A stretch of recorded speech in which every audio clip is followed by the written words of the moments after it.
Hanımlar beyler, Yemek.com stüdyosuna hoş geldiniz. Bugün sizlere markete gittiğiniz zaman bulabileceğiniz en ucuz sakatat, tavuk ciğeri. Onunla muhteşem bir çökertme kebabı yapacağım. Tavuk ciğerine karşı biraz önyargılı olabilirsiniz ama size öyle güzel lezzet püf noktaları göstereceğim ki tadına bayılacaksınız. Sonrasında yapacağımız kebap zaten görselliğiyle, lezzetiyle olayı bitirecek. Ama ekmek arası severler. Siz de bir yere kaybolmayın. Bambaşka bir sunumla da tavuk ciğerini göstereceğim. Hadi geçelim mutfağa da başlayalım. Öncelikle tavuk ciğerlerimizin taze olması gerekiyor. Tavuk ciğerleriyle beraber tabii ki yanında mutlaka yürek de çıkıyor. Tavuk ciğerlerimizi doğrudan şuradaki fazla yağlarını kesebiliriz. Ama içerisinde temizleyeceğimiz bir alan yok. Hepsi birbirine benzeyecek parçalar şeklinde keselim. Birleşme noktaları var, onları temizleyelim. Tavuk ciğerlerine başka bir işlem uygulamayacağız. Ancak yüreklerin iç kısmında bir parça kan kalabiliyor. Onun için yüreğinizi ortadan ikiye keserseniz, koparmazsanız aynı boyutta kalır. Bakın şurada göstereceğim size. Şurada küçük böyle minik kan parçaları var. Onları bir kürdan yardımıyla çıkartabilirsiniz. Ya da bir peçeteyle silebilirsiniz. Biraz anatomi dersi gibi olacak ama bu kalbin odacıklarının arasına şu kürdanı sokarsanız rahatlıkla içerisindeki kan parçalarını da temizlemiş olursunuz. Bu arada bunu temizlemezseniz ne olur? Yerken birazcık acı olur. Bir de temizlerseniz çok daha içiniz rahat eder. Şimdi bunu bütün yürekler için ve ciğerler için uygulayacağım.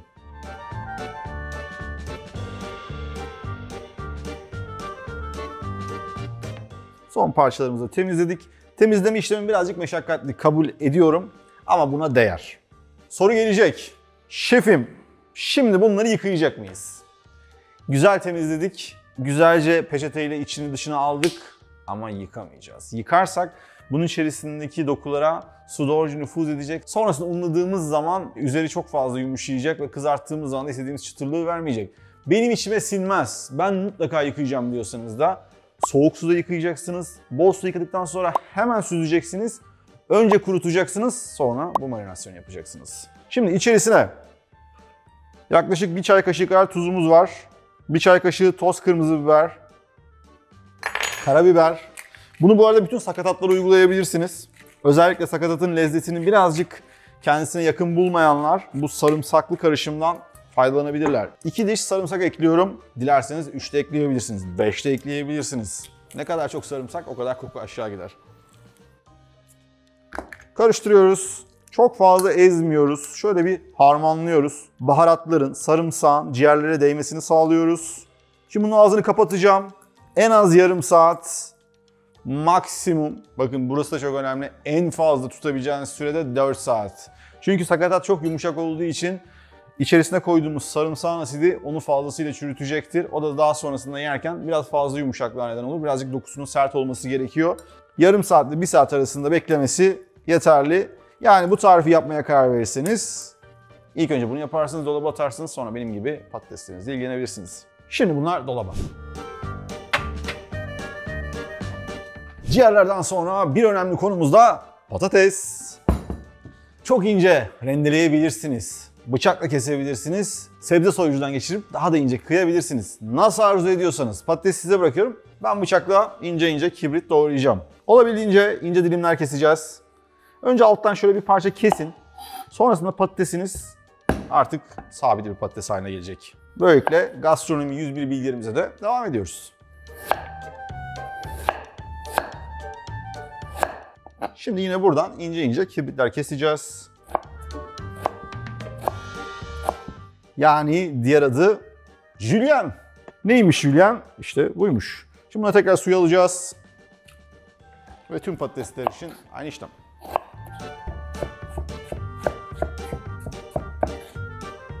Patateslerimiz hazır. Şimdi bunları ben en az 3 su soğuk suda yıkayacağım. Sonra tekrar soğuk suda bırakacağım. Güzelce nişasta dibe çöksün. Sonrasında kurulayacağız. Biz de orada domates sosumuzu hazırlayabiliriz.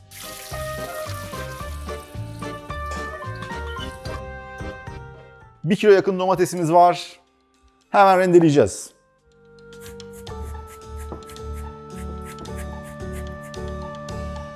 Şimdi sos için bir tane tava alalım. Ufak bir sos tavası. Birazdan da kızartma yapacağımız şöyle geniş bir tava alalım. Hop! Yakaladım. Bakalım bunu ocağımıza bırakalım. Şimdi domatesleri doğruca içeriye alıyoruz. Tuz atalım birazcık. 1,5 çay kaşığı atmışımdır. Şöyle güzel 1 çay kaşığı kadar kuru kekik, mis gibi. 1 yemek kaşığı da salça ekleyeceğim. Hafiften güzel bir tat versin. Yarım çay bardağı zeytinyağı ekliyorum. Evet, sarımsağımı sadece ezerek ekliyorum içerisine. Sonrasında sostan çıkartacağım. Sosumuzu bir çırpalım. Şimdi buna ne gider? Bu haliyle güzel. Bir şey eksik. Ne eksik? Acı. Acı sevmeyenler, sizler tabii ki eklemeyebilirsiniz. Ama ben ekleyeceğim. Acıyı tabii ki dengelemek de gerekiyor. Birazcık da domatesin asidini dengelemek gerekiyor. Bunlar hep ince işler. Ama basit tabii ki yani. Bakmayın. Şöyle 1 çay kaşığı, 1,5 çay kaşığı toz şeker. Tamam acıyı çok atmayacağım. Burada gözler birazcık parladı. Şöyle 1 çay kaşığı bizim ünlü meşhur Adana biberi. 1 çay kaşığıyla herkese yeter. Bunu ocağa alacağız. Kısık ateşte ufak ufak kaynatacağız. Hepsi bu kadar. Yağımızı da koyalım, ısıtalım. Ufaktan pişirmelere başlıyoruz.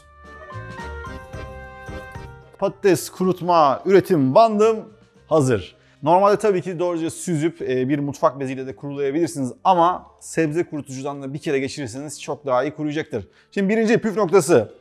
Karıştırmıyoruz. Yukarıdan alıyoruz. Böylelikle ne oluyor? Tabana çöken nişastayı tekrar patateslere geri getirmiyoruz. Hafifçe şöyle suyunu süzün. Bu arada süzgece süzecekseniz de elinizle süzgeci alın. Hemen çevirirseniz alttaki nişasta tekrar üzerinden akar. Aklınızda bulunsun. Parça parça, çok doldurmuyoruz.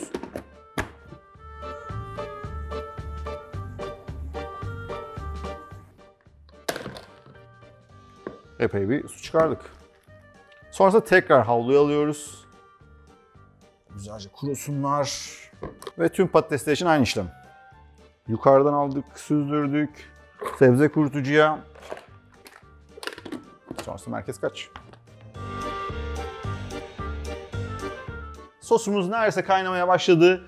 Yağımın altı ısındı. Önce patatesleri kızartacağız. Sonrasında ciğerleri pişirmek zaten 2-3 dakika sürecek ve hızlıca tabağımızı hazırlayacağız.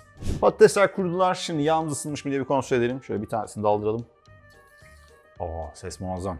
Azıcık altını açıyoruz çünkü yağ bir anda soğuyabilir. İlk koyduklarımız daha kuru olduğu için geriden başlıyorum. Tavamızı çok fazla doldurmayacağız. 3 kere de 4 kere de pişirebilirsiniz.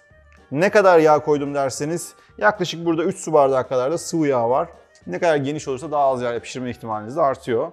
Dikkatli olun burada. Kendinizden uzağa doğru bırakıyorsunuz patatesleri. Patatesler sertleştiler. Güzel bir altın sarısı renk aldılar. Bir havlu peçete üzerine çıkartalım. Böylelikle en fazla yağlarından da kurtulmuş oluruz. Patatesler bitene kadar bu işleme devam ediyoruz. Patateslerimiz hazır. Benim koyduğum tepsiye sığmadılar. O yüzden daha büyük bir tepsiye geçtim. Çıtırlık testi yapalım. Muazzam. Şimdi hiç bekletmeden ciğerler.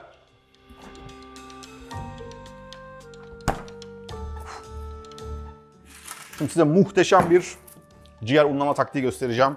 Yağın altını kıstım. Patatesi kızartacak olan yağ çok sıcak. Ciğerli kızartacak olan yağ biraz daha soğuk olması lazım. O nedenle yağımızın altını hemen kısıyoruz. Aynı yağda pişireceğiz. Şu ciğerlerin güzelliğine bakar mısınız?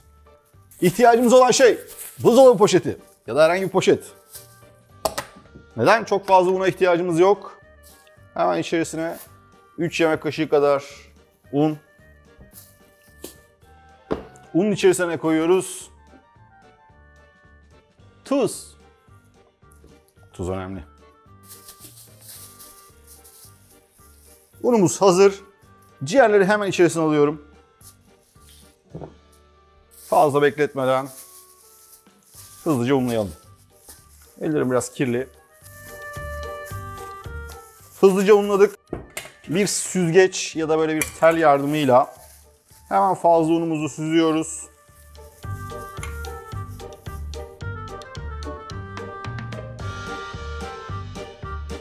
Şimdi hemen buradan doğruca yağın içerisine yavaşça atıyoruz.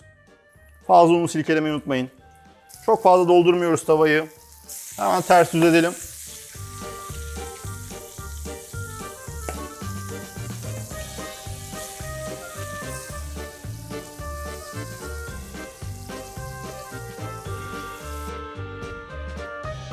Her şeyimiz hazır. Yoğurt zaten oda sıcaklığında bizi bekliyordu. Ciğerlerimiz güzelce kızardılar. Patatesler çıtır çıtır. Sosumuz koyulaştı. Yalnız buraya bir uyarı koyalım. Bakın üstümü biraz batırdım. Neden? Az önce hatırlatmıştım size yağın biraz soğuması gerekiyor diye. Çünkü ciğerler için patatesin kızardığı sıcaklık birazcık fazla. Hızlıca bırakırsanız birazcık patlama olur. Evinizde üzeri böyle tel gibi olan kızartma kapaklarından varsa mükemmel. Eğer yoksa yağın biraz soğumasını bekleyin. Aksi takdirde birazcık üzeriniz kirlenebilir. Aklınızın bir köşesinde bulunsun. Önce sandviçimizi hazırlayalım, onu fırına atacağız. Sonrasında da muhteşem çökertmeyi tabaklayacağız. Sandviç için herhangi bir ekmek olur. Şu muhteşem domates sostan biraz alıyoruz. Bu İtalyanların köfteli sandviçi vardır. Ona benzeyecek. İçerisine ciğer. Üzerine birazcık daha domates sos. Fırınım sıcak. Yaklaşık 200 derecede. Sadece üstten açtım. Eğer sadece üstten açılmıyorsa normal fırında da olur. Kaşar peynirlerimizi koyalım. Ve doğruca fırına.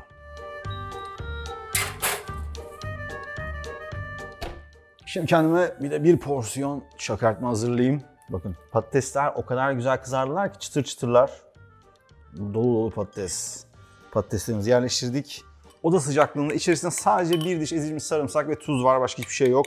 Normal yoğurt, süzme değil. Birazcık daha böyle akışkan kıvamlı, güzelce çırpın. Zaten bekledikçe kıvamı daha da açılıyor. Ama soğuk olmasın. Soğuk olursa bir anda yemeğinizi buz gibi yapar. Yoğurdu da çok fazla koymayacağım. Şöyle kenarlarda biraz olsun. Daha çok domates soslu seviyorum. Ama sizler nasıl seviyorsanız öyle de yapabilirsiniz. Sosu da ortaya. Ve son olarak ciğerler.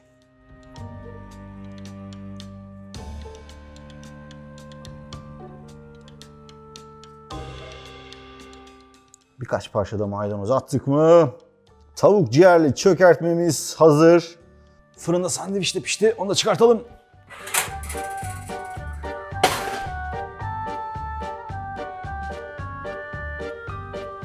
Of. Buna da biraz maydanoz. Evet, sandviç de hazır. Hadi hepsinin tadına bakalım. Çok acayip. Gel aşağı. Aşağı gel. Ve ben bunları yerim. Şu sandviçle başlayalım.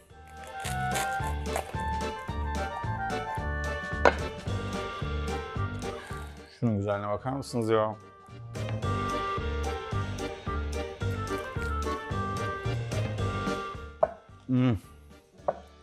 Sarımsaklı domates. Sarımsaklı ciğer. Biraz daha çökertme yiyelim. Patatesler hala çıtır çıtır. Tamam, ciğer alalım. Biraz da domates. Yumuşacık, pamuk gibi ciğer. Çıtır çıtır patatesler. Kesinlikle tavuk ciğer bir anda değerini arttırdı. Patatesi siz de böyle yaparsanız çıtır çıtır patates kızartmalarınız olur. Domates sos zaten çok basit. Yanında sarımsaklı oda sıcaklığında bir yoğurt ve muhteşem bir lezzet. Ama bence sandviç severler, siz de bu domatesli, ciğerli, üzeri biraz kaşarlı sandviçe bayılacaksınız. Bu lezzetin tadına bakıyoruz. Bir sonraki bölümde görüşmek üzere. Abone olmayanlar, abone olmayı unutmayın. Bay bay.